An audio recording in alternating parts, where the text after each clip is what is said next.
Media మిత్రులకు తన తండ్రి మోహన్ బాబు అన్న విష్ణు తరపున క్షమాపణ చెబుతున్నట్లు నటుడు మంచు మనోజ్ తెలిపారు. ఇలాంటి రోజు వస్తుందని ఊహించలేదన్నారు. జర్నలిస్టుల కుటుంబాలకు ఎప్పుడు తోడుంటారని చెప్పారు. హైదరాబాద్లో మీడియాతో ఆయన మాట్లాడారు. నా కోసం వచ్చిన మీకు ఇలా జరగడం బాధగా ఉందన్నారు. మీడియాతో మాట్లాడే సమయంలో ఆయన భావోద్వేగానికి గురై కన్నీరు పెట్టుకున్నారు. ఇలాంటి రోజు వస్తుందని ఊహించలేదండి.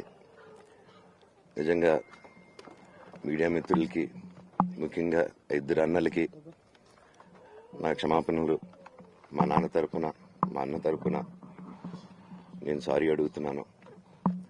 నేను నీ తమ్ముడు అనుకోండి, మీ వాడిని అనుకోండి, మీకు నీ తోడుంటాను. మీకు ఏదున్నా నాకు ఫోన్ చేసేదండి. నేను ఎప్పుడు ఒక్క కాల్ దూరంలోనే ఉంటాను. I will always be there to support you and your family. And I'm sorry. నా కోసం సపోర్ట్ చేసేదానికి వచ్చి మీకు ఇలా జరగడం నాకు చాలా బాధగా ఉంది. నా భార్య పేరు లాగుతున్నారు, 7 నెలల కూతురు పేరు లాగుతున్నారు. నేనేం అడగలేదు, సొంత కాళ్ళ మీద పనిచేస్తున్నాను. మా ఆవిడ కూడా వాళ్ళ ఇంటి వైపు ఏ డబ్బు తీసుకురాలేదు, వాళ్ళ ఇంట్లోనూ డబ్బు అడగలేదు, నేను అడగలేదు, ఆస్తి అడగలేదు. మా ఆవిడ 7 నెలలు గర్భవతిగా ఉన్నప్పుడు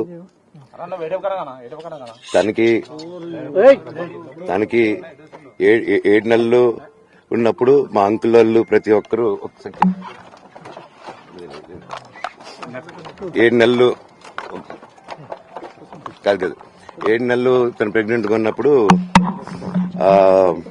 మా అంకులు విజయవాడలో ఉంటారు. అండ్ ఇక్కడ కొంతమంది అంకుల్ నాన్నగారు బాగా క్లోజ్. మనోజ్, నువ్వు ఎన్నో సంవత్సరాలు ఇంటి బయటగా ఉన్నావు, నీ సొంతంగా ఉన్నావు,